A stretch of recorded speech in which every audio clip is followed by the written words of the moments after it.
I spent this dev session turning Glyph Gambit into chess, but with my combat system bolted on top. We started small. Warriors became pawns. Forward-only movement, optional two-step on first move, and diagonal capture, but I kept our existing adjacent attack system. The twist was capture by move. If you step diagonally forward onto an enemy, you delete them. That immediately forced a bunch of engine cleanup. A per piece has moved flag, centralized move validation so UI and AI agree, and reworking the AI so it actually prefers diagonal captures, because they're lethal and tempo winning. Then came check. At first, we enforced it in a very gamey way. If a king is threatened by pawn capture, the king must move. That created edge cases fast. Players could still open attack menus while in check, or bypass restrictions via alternate input paths. So we pushed check rules down into core game logic, not just UI, so there's no loophole. If you're in check, actions are constrained at the rules layer. Next, I upgraded the board, added rooks as heavy warriors on the corners, gave them rook-style movement and capture, and then added rook-based check enforcement. That immediately caused classic systems glue problems. Parse errors from bad injections, scope errors, async spawning stacking pieces on the same square, and enemy formations not showing on level 1 because saved layouts were overriding defaults. We ended up forcing a baseline chess layout every level to keep things predictable during iteration. Once pawn plus rook rules worked, I expanded to a full chess mapping. Ranger equals bishop. Usurper equals knight. Healer equals queen.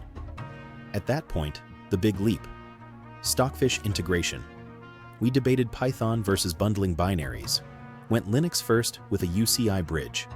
Then we hit the real mystery. Stockfish kept playing the same weird pawn pushes. So we escalated logging hard. Print engine ID, print FEN at start, and after every move, log hashes, log last player move, and compare against chess.com. That's when we discovered a layout bug.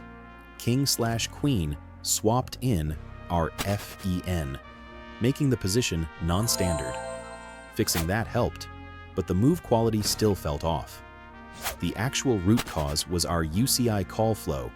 Stockfish wasn't thinking long enough because the command piping termination was wrong, so it returned shallow nonsense without the usual info depth stream. Claude fixed the bash approach, and we mirrored that in Godot. Proper UCI sequence, move time-based search, 5 seconds, and cleaner parsing. While all that was happening, we kept polishing the feel. New player enemy attack sprite sheets, promotion sprite sheets, blinking hit feedback with a delay so it doesn't get covered by attack VFX, fixing force field spells affecting the wrong team, removing rook ranged attacks, rooks only get rook mechanics for movement captures, and reworking promotion so promoted pawns move like queens. By the end, the game was effectively chess gambit. Real chess legality plus checkmate logic. With HP, attacks, spells, animations, promotions, and roguelike upgrades sitting on top.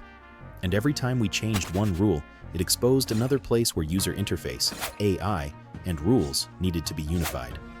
Or the player could still do something illegal. That's the vibe. Chess rules are simple. Integrating them into an existing combat engine is where the dragons live.